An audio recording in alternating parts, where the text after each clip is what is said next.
नमस्कार साथियों, मैं वोटर लिस्ट के रिवीजन मतलब मतदाता सूची के पुनरीक्षण के बारे में थोड़ा बात करना चाहता हूं। मतदाता सूची के 3 तरीके का पुनरीक्षण होती है।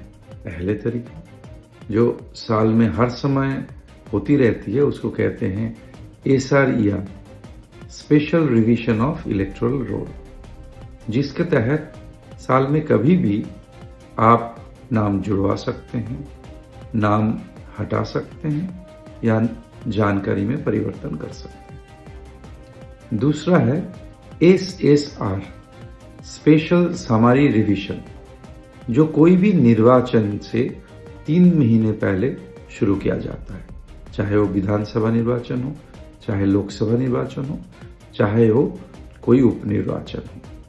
इसके तहत एक सप्लीमेंट्री वोटर लिस्ट निकाला जाता है।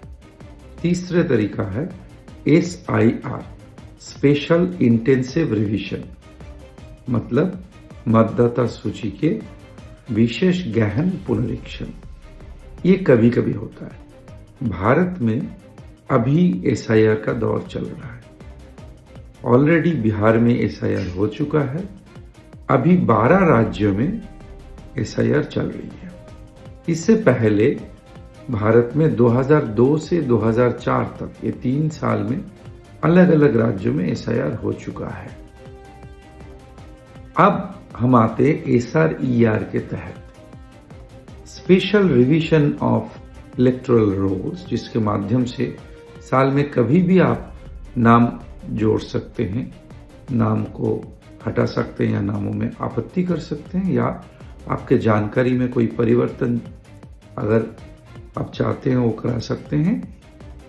ये लोकल आपके बूथ के जो बूथ लेवल ऑफिसर है उनके माध्यम से होता है। और ये पूरे साल ये प्रक्रिया चलने के बाद अगले साल 5 या 6 जनवरी को इसका एक वोटर लिस्ट निकलता है।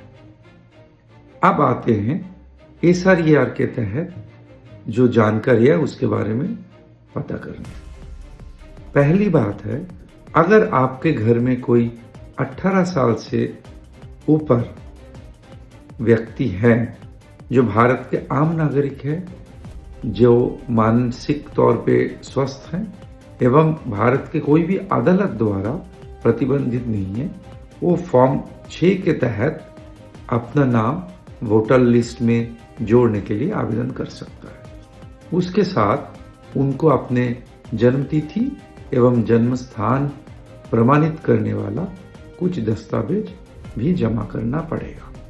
ये दस्तावेज और फॉर्म 6 अगर आप आपके लोकल BLO के पास जमा करेंगे तो BLO आपके फॉर्म और दस्तावेज वेरीफाई करके आपके विधानसभा में जो ERO है, इलेक्टोरल रजिस्ट्रेशन ऑफिसर, उनको सौंप देंगे और प्राइमरी तहकीकात के बाद आपका नाम या उस व्यक्ति का नाम वोटर लिस्ट में जुड़ जाएगा। दूसरा है नामों को हटाना।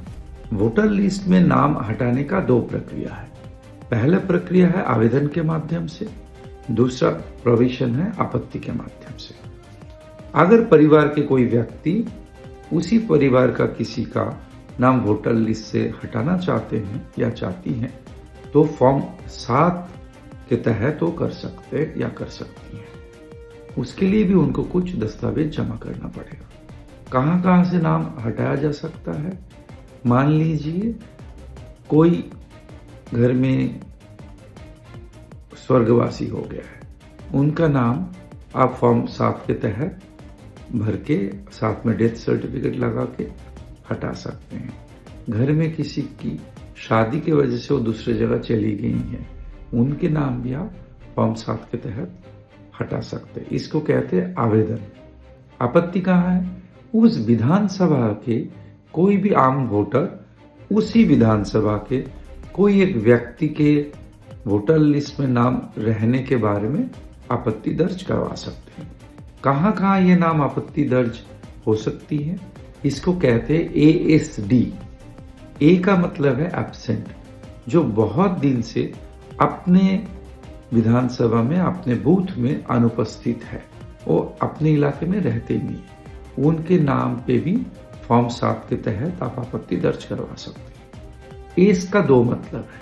पहला मतलब है शिफ्टेड, स्थानांतरित। अगर उस विधानसभा के किसी वोटर को ये लगता है कि जो नाम है वो व्यक्ति ऑलरेडी उस जगह से, उस बूथ से शिफ्ट होकर दूसरी जगह चले गए हैं, तो उसके नाम पे भी वो आपत्ति दर्ज करा सकते हैं। इसका दूसरा मतलब है सस्पिशियस, मतलब संदिग्ध। आपको पता है एक व्यक्ति के पते पे सिर्फ 4 वोटर है, लेकिन आप वोटर लिस्ट में देख रहे हैं उस पते पे कम से कम 14 लोगों का नाम है। इसका मतलब है बाकी जो 10 लोग हैं वो संदिग्ध है या सस्पिशियस है। आप इसके नाम पे भी आपत्ति दर्ज करा सकते हैं फॉर्म 7 के तहत। ये छोड़ के डी का भी दो मतलब है। डी का पहला मतलब है कि डेड वोटर्स। अगर मान लीजिए किसी परिवार अपने स्वर्गवासी कोई सदस्य का नाम वोटर लिस्ट से नहीं कटवा रहे, तो आप अगर उस विधानसभा के आम वोटर है तो उसमें भी आप आपत्ति दर्ज करा सकते हैं फॉर्म 7 के तहत। डी मतलब और एक है डुप्लीकेट वोटर। डुप्लीकेट मतलब जिस व्यक्ति का नाम एक बार से ज्यादा वोटर लिस्ट में है। हो सकता है कि उसी बूथ के वोटर लिस्ट में उनके नाम एक से ज्यादा बार है, हो सकता है कि अलग अलग बूथों में उनका नाम है। तो ऐसे व्यक्ति के लिए भी आप आपत्ति दर्ज करा सकते हैं फॉर्म 7 के तहत। ये छोड़ के फॉर्म 8 के तहत भी आप जानकारी में परिवर्तन करा सकते हैं। मान लीजिए वोटर लिस्ट में आपका नाम जो है आपके असली नाम से वो अलग है, तो आपके नाम सही कराने के लिए ये कोई भी जानकारी, चाहे वो पता हो, चाहे वो उम्र हो, चाहे आपका परिवार के विवरण हो, कुछ भी अगर विवरण में कोई गलतियां हैं आपको लगता है, उसको सुधारने के लिए आप फॉर्म 8 के तहत वो सुधार सकते हैं। ये तीनों जगह में आप इधर तो फॉर्म भर के, फॉर्म 6, 7 या 8 भर के BLO जो आपका लोकल बूथ लेवल ऑफिसर है उनको दे सकते हैं, और साथ में जो भी जरूरी दस्तावेज है वो लगा सकते हैं। उसके तहत वो कार्रवाई BLO करके वो ERO के पास भेज देंगे, और उसके बाद प्राइमरी इन्वेस्टिगेशन के बाद आपका नाम वोटर लिस्ट में जुड़ जाएगा या हट जाएगा या आपके विवरण में सुधार आ जाएगा। ये काम आप ऑनलाइन भी कर सकते हैं। NSVP के जो वेबसाइट है उसमें भी जाके आप ऑनलाइन ये फॉर्म भर सकते हैं। ऑनलाइन एंड ऑफलाइन में एक ही फर्क है। ऑफलाइन में जैसे आप सारे दस्तावेज भर के BLO को देते हैं, तो BLO खुद उसका वेरिफिकेशन करके ERO को सबमिट करते हैं। ERO उसके ऊपर सरसरी नज़र से उसको देख के उसको अप्रूव कर देते हैं। लेकिन ऑनलाइन के लिए क्या होता है, ERO आपको एक इंटरव्यू के लिए बुलाएंगे, और इंटरव्यू में आप अगर सही माने जाएंगे या सही पाएंगे, तभी जाके आपका जो आवेदन है वो स्वीकृत होगा। मेरा ये सुझाव रहेगा कि हमेशा आपको ऑफलाइन, मतलब फॉर्म भर के ये नाम जोड़ना, हटाना या विवरणों में सुधार करने की कार्रवाई करनी चाहिए। उसमें समय कम लगता है और उसमें आवेदन स्वीकृत होने का संभावना बहुत ज़्यादा रहती है। ये छोड़ के भी जिन जिन प्रदेशों में इलेक्शन आ रहा है उनके लिए और एक भी फॉर्म बहुत इम्पोर्टेंट है आज के डेट में। कुछ साल पहले इलेक्शन कमीशन ने 85 साल से ऊपर वयस्क जो वोटर है या 40% से ज़्यादा जो विकलांग लोग हैं उनको घर में बैठ के पोस्टल बैलेट के माध्यम से वोट देने का एक प्रावधान रखा है। यहाँ पे भी जो लोग 85 साल के उम्र से ज़्यादा है उनको तो कुछ फॉर्म भरना नहीं पड़ेगा विवरणों में सुधार के लिए, क्योंकि उनका उम्र जो है वो वोटर लिस्ट से पता चल जाएगा।